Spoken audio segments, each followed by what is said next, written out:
Hello, you wonderful people, and welcome to another episode of Not Too Comic Book. This particular show, we're talking about TV shows that are adaptations on comic books. For today's episode, I'm going to talk about The Penguin, Season 1, Episode 7. Great episode. A lot of really interesting things went down in this episode, so let's break it down. The penultimate episode of the season, maybe even the series, we'll see.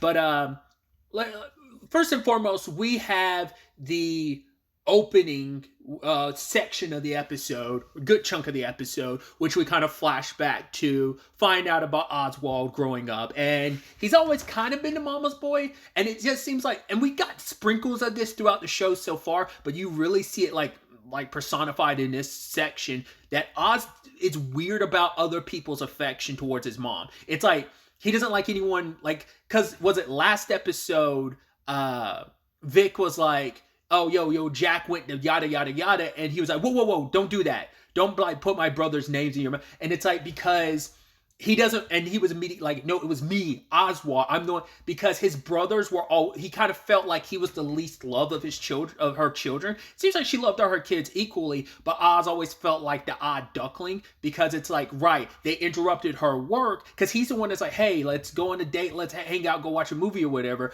But then the moment her other kids want to play, she stops everything for them. So Oswald's always had this thing where he felt like he had to fight for his mom's love more than anyone else. You know, it's like, right, you two are the favorites, and I'm the one, even though she loves her kids equally.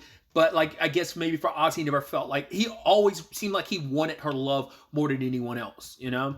And so that's why I also think, like, he didn't appreciate Vic and her getting somewhat close last episode, and especially using Jack as a means, because he's like, whoa, don't make her, because it's like, I'm the one that's supposed to ease her, I'm the one that's supposed to be there for her, don't use Jack. For one, I don't need you, like, making her and get comfortable around her, even though you're the one that most likely spends more time with her, ironically enough. But also, I don't want you using Jack, who was, like, her beloved one that she relied on the most. It's me, Oswald. I'm the one she relies on. I'm the only one that she's got. I'm all she has in this world. Me. So, like I said, we've seen sprinkles of that, and I think that this flashback really showcases that. That it's like he just wants his mom's love and attention.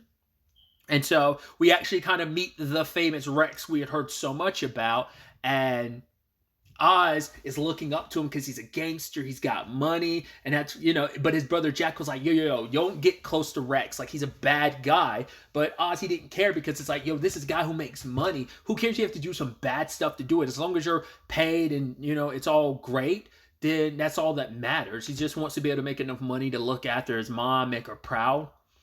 Either way, the boys go in the tunnels, the very tunnels that Oz is. Because I think he probably told Vic back in like episode 5 about, like, this is where him and his brothers would play. I think he said that. But yeah, they're playing, like, was it flashlight tag? And his brothers went down like the ladder into like kind of a sewer way, and he has a hard time going down the ladders. And he was like, you know what? Screw you guys. You know I have a hard time doing this. So he closes the door. I was like, the moment that happened, I was like, you accidentally killed your brothers, didn't you? You left them in there and they couldn't get out. In fact, they drowned. So I was like, but he knew the entire time when they didn't come back. But also it's a thing of, I don't know if he thought it all the way through, but he did start noticing it was raining, and he's like, oh, they're not back yet. But all he cared about is, but I get to snuggle up to Ma. That's all he cared about. And it's like, yeah, they went to see a movie. I think they went to see Beetlejuice. But yeah, let's watch a movie. It's like a Fred Astaire movie. And you're like, oh, the top hat and the cane and everything. And you're like, huh. Because the episode title was like Top Hat. And I was like, huh. The thing people have been wondering, like, yo, are we going to get classic, like, comic book Penguin of top hat, monocle, umbrella, and everything? Probably not. But I wouldn't be too surprised if we do get the top hat just because of the Fred Astaire of it all. I could definitely see that being a thing of, like, he loved that movie. It was him and his mom's movie that they watched all the time. So I could definitely see, you know, at the very least, he might not get the umbrella, but he'll get a cane most likely. I don't know if they'll do the monocle, but at the very least, he'll do the top hat of it all. So I could definitely see that being something he might have at the end, and that might carry over into the Batman 2. So we'll see. But yeah, like, he saw the water rising outside and how bad it was. And like I said, for a second, he was kind of like, oh man, they didn't come back. I wonder what's happening. But at the same time, he was just kind of like, okay, whatever. And he was just, I was like, you are a true sociopath, because once again, it's like that just something broken in him where it's like he latched onto his mom and he was like, yeah, like I want her love now. Now I have all her love to me. She doesn't have her favorites. I'm all she has in this world. I was like, wow, you are. I mean, he's a selfish prick, so it's just interesting to know, even from a young age, he was a selfish prick in that regard. And just kind of just like, and we never get to see it, but I'm so curious what happened, what crossed his mind the moment his brothers died. Because it's like, right, were you that brokenhearted when you found out your brothers are dead? I mean, the only heartbreaking aspect is your mom kind of gave up and was just kind of drowning in her sorrows. You didn't like seeing her like that. That's the only downside. But now it's like you have her to yourself. So, which I'm actually going to jump to the end because of tying all the flashback stuff together. We saw that scene where he had talked to Sophia in episode 2 about it. Like, right, she got out of bed and he's like, I don't know why. And she's just like, yo, we're going to go dance. And she instilled in him in that very moment. It's like, right, you gotta make a life better for me because I deserve it after everything. Don't I deserve to be happy? So it's like, right, her only meets, because like Oswald is all she has left in this world. And it's like, I'm sad and you need to make me happy. And that's all Oz's goals have ever been, has been to make her happy. And now he's extra motivated to do it because it's like, right, Ma needs me. I need to do this for her. You know, it's not even a situation of, do I feel bad that I made her sad? No, because at the end of the day, she needs me. It's a very like messed up codependent relationship we see. It was already that way. We knew like his upbringing was kind of effed, but it's like, who knows what like his, like, it didn't seem like it. I mean, once again, we're getting a snapshot of his childhood. So we don't know if his relationship with his mom was always like that. It seems like it only became like that after her other kids died and she kind of latched onto him and put everything on him at a young age. You got to take care of me. I deserve a better life. So a lot of that reinforces a lot of that kind of effed up relationship that they have. So, but either way, we come back to present day and we have Oz finding Vic, not dead, just bloodied. Lucky you're still alive. Once again, crowbar in the hand. I thought somebody was getting Jason Todd last episode, at the end of last episode. So, Vic's around.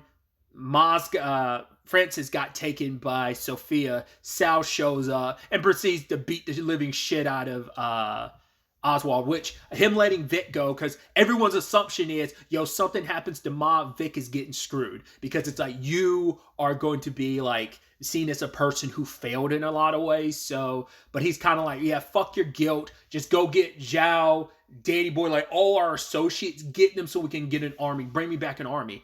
And that's the last we see of Vic. Even to the point later on, they're trying to call Vic. It's like, yo, where's Vic? It's like, I don't know, keep getting his voicemail. I'm like, yo, did Vic dip? I was like, what?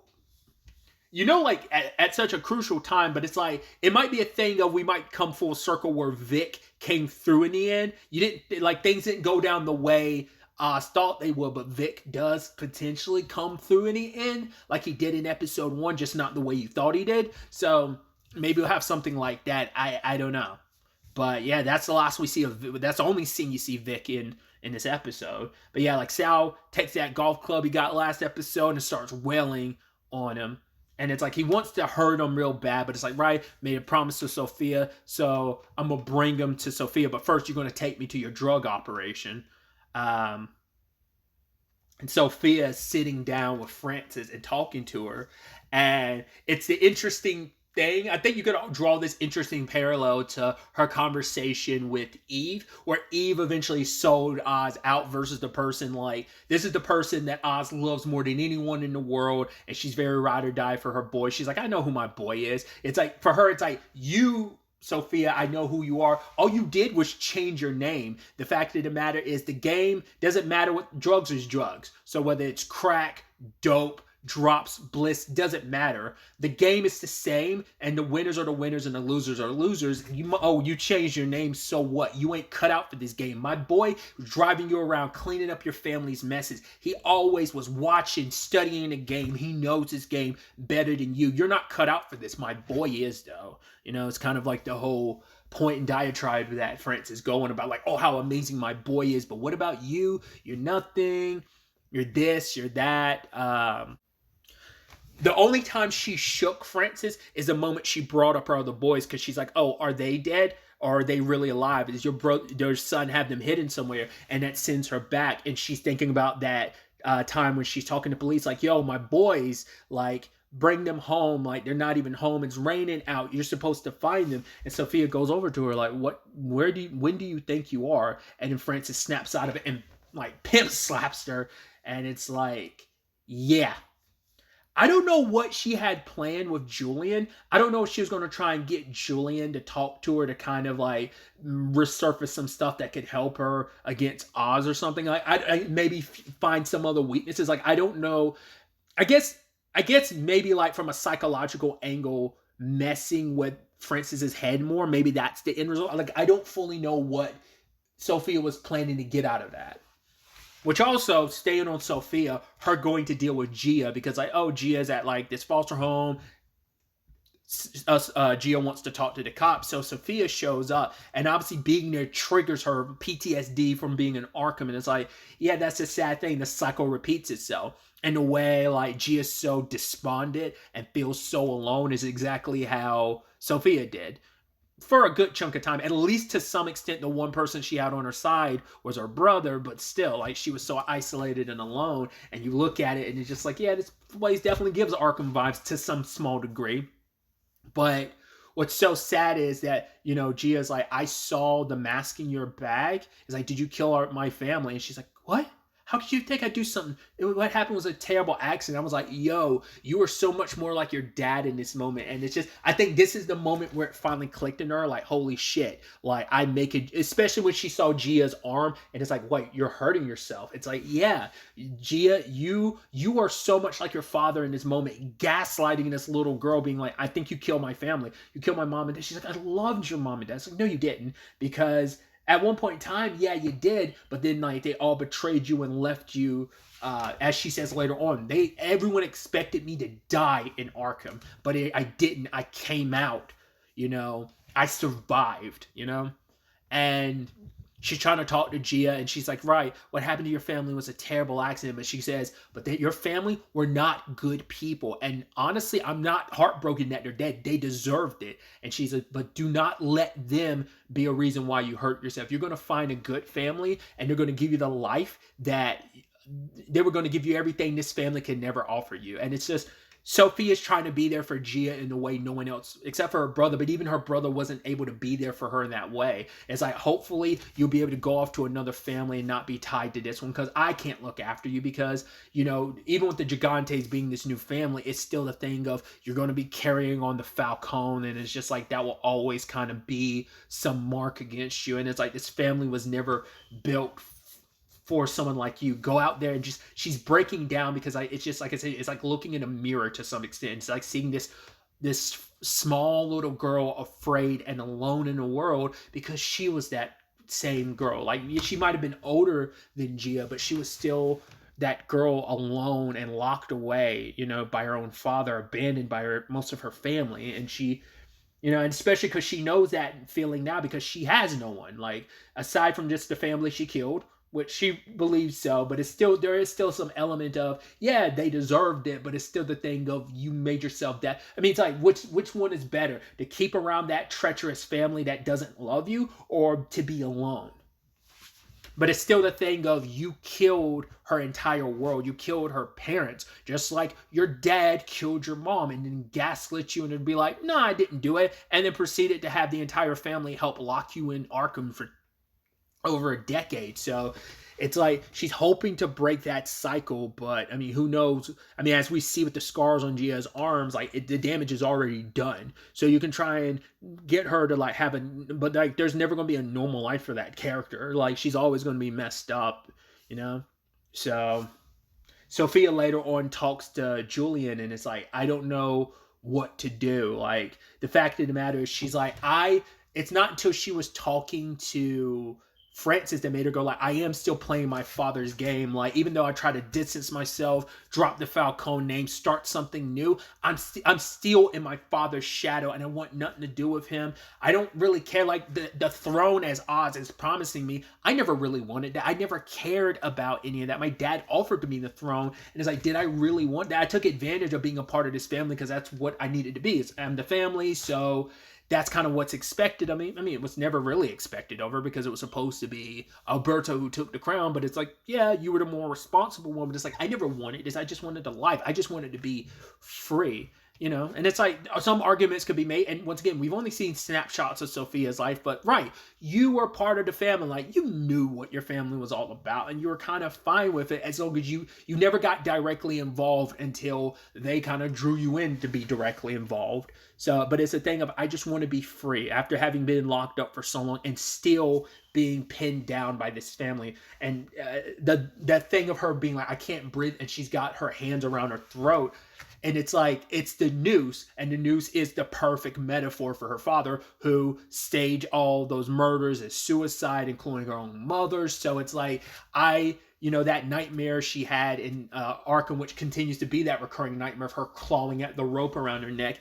It is a giant, it's literal in the sense of, hey, this is what happened to your mom and what your dad's doing to you, but also it's a giant metaphor for his hands too. So it's like, her father's like had his hands around her throat and she isn't free. But Julian's like, right, you don't have to be what anyone wants you to be. You don't have to do what anyone wants you to do. What do you want? For her, it's like, I want to be free, and I want to make sure Oz suffers the way I have. I mean, this man who you did kind of look at as a friend betrayed you and then proceeded to kill the only person in the world that you could trust, and that being your brother. So I understand why you want to dish out your pain. So on the flip side of all of this, Sal shows up, ready to drag the whole operation until, Oz, being who he is, has to run his mouth just to piss Sal off. And it's like, oh yeah, speaking of smell, like, oh, he's like, yeah, your wife, did she wear a certain product or something? Because she lit up like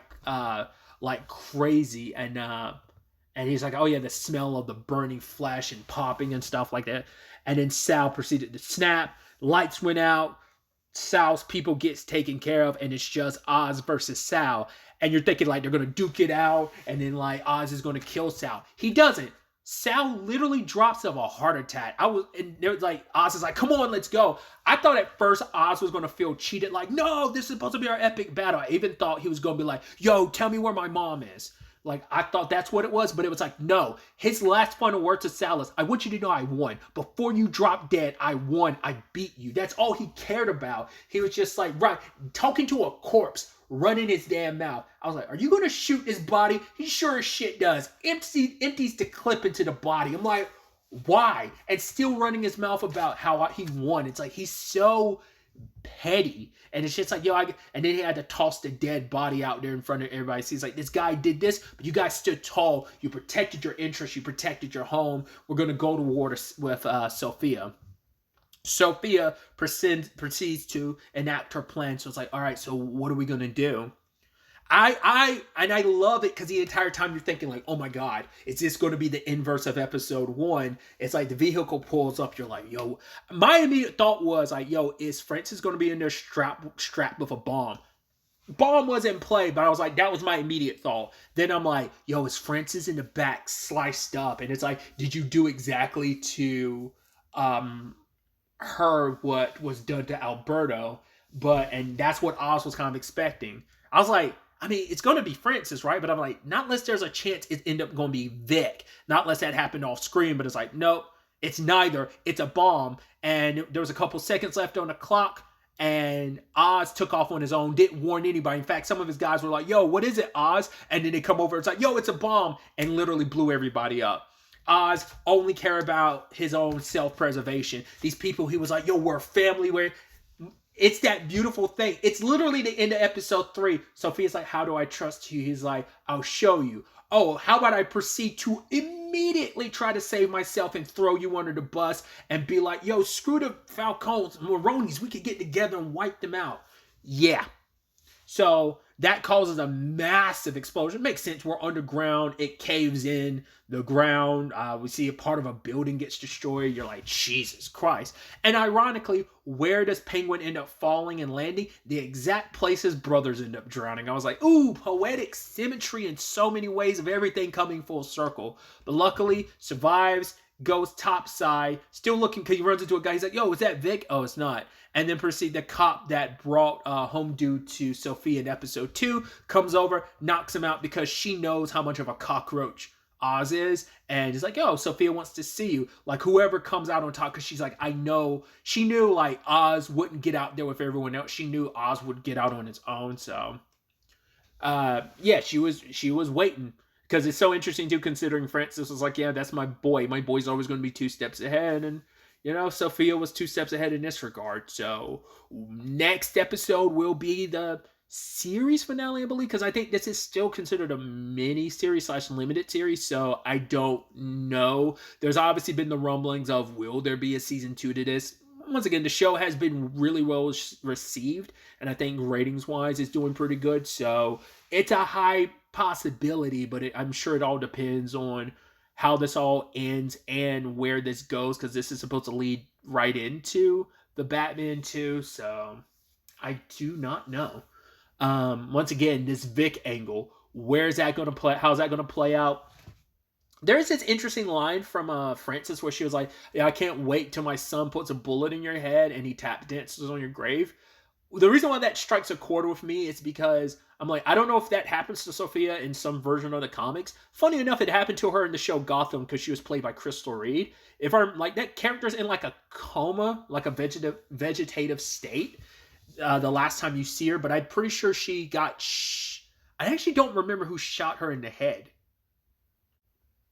but I believe the last time you see her is like Lee Tompkins sees her in like the hospital, and like I said, I'm pretty sure she got a bullet to the head and she's technically alive, but she's in like a coma. So that's why I'm like, does that happen to Sophia a lot? Like, I was like, I get the feeling like she will catch that bullet in the head. I'm sure that's going to make a lot of people sad, because like a lot of people are hoping we get to see Sophia going forward, but I'm like, I don't think she's making it out of this. My money has always been on Vic not making it out of it.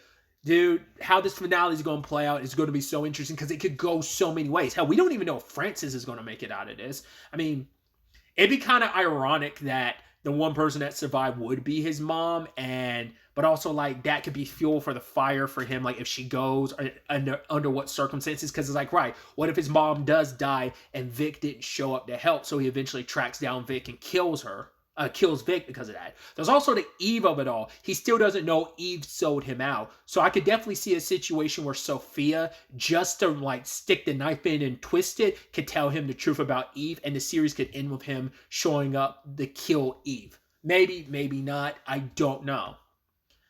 I was about to say, like, not, I mean, he latched on to Roxy a little bit, but it's not like they've had a lot of time together. I was about to say, because would Vic take off and go all the way to like abandon everything now and just go to California or Graciela? I don't know. I just, like I said, I still don't feel like he'll make it out, but I'm just not sure what role he's going to play. Like, it could just be a thing of, if his mom does die, he could kill Vic just to blame him, because it's like, if you'd done a better job protecting my mom, like, and he needs to take it out on someone. And like I said, it just depends on how Vic rolls. Like, maybe Vic shows up and helps out and everything, but Oz still kills him because like maybe his mom dies and it's still your fault. I don't know. It's going to be so interesting to see how this all plays out, because it could go so many different directions. So, but really, that's all I want to talk about. To the next time we meet, be happy, be safe, live life to the fullest, and enjoy it. Good day and goodbye.